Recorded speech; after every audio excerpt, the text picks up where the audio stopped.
Kondisi terkini smelter PT Freeport Indonesia pasca terbakar. Kebakaran yang melanda smelter PT Freeport Indonesia pada Senin, tanggal 14 Oktober tahun 2024, pukul 17.45 WIB, berhasil dipadamkan malam hari. PT Freeport Indonesia memastikan tidak ada korban jiwa dalam peristiwa ini. Kebakaran yang terjadi pada Senin, 14/10, sekitar pukul 17.45 waktu Indonesia Barat di fasilitas pemisahan gas bersih atau gas cleaning plant di smelter PT Freeport Indonesia telah berhasil dipadamkan pada malam hari, kata VP Corporate Communication PT Freeport Indonesia, Katri Krisnati dalam keterangan, Selasa, tanggal 15 Oktober tahun 2024, pagi. Dalam statement terbaru Selasa pagi ini, seluruh karyawan dipastikan dalam kondisi aman. Seluruh karyawan telah dipastikan aman, dan tidak ada cedera yang dilaporkan.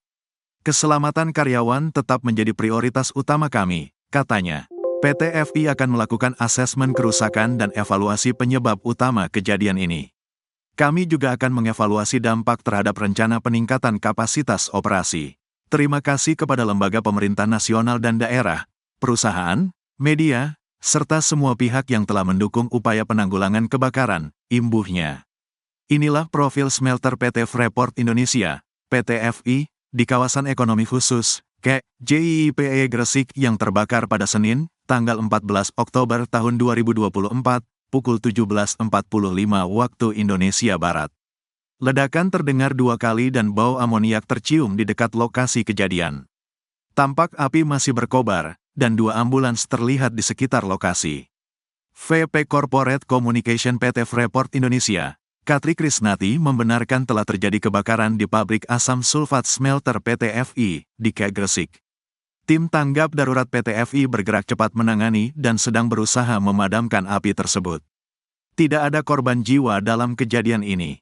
Keselamatan para karyawan merupakan prioritas kami, ujar Katri Krisnati.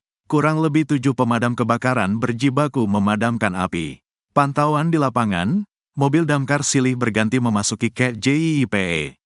Dari video amatir yang beredar, kebakaran smelter itu juga diiringi suara ledakan keras. Pekerja pun langsung keluar. Asap tebal membumbung tinggi dan terlihat dari radius beberapa kilometer. Antara lain tampak dari kawasan Maspion dan sekitarnya. Smelter PT FI di Gresik diresmikan Presiden Joko Widodo, Jokowi, pada tanggal 23 September tahun 2024 lalu. Smelter ini dibangun dengan nilai investasi sebesar 56 triliun rupiah. Proyek smelter yang berdiri di atas lahan seluas lebih dari 100 hektar itu merupakan salah satu langkah besar pemerintah dalam mendorong hilirisasi industri di Indonesia. Keberadaan smelter ini merupakan bagian dari upaya Indonesia untuk mengolah sumber daya alamnya sendiri dan mengurangi ekspor bahan mentah. Dengan smelter ini, PT FI mampu memurnikan 1,7 juta ton konsentrat tembaga dari Papua. Menteri Investasi, Kepala Badan Koordinasi Penanaman Modal, BKPM, Bahlil Lahadalia mengatakan, smelter PT Freeport Indonesia, PT FI, di Gresik, Jawa Timur dapat menghasilkan 60 ton emas dan 600.000 ton tembaga. Bahlil mengatakan, pembangunan smelter tersebut memakan biaya $3 miliar dan menjadi smelter terbesar di dunia.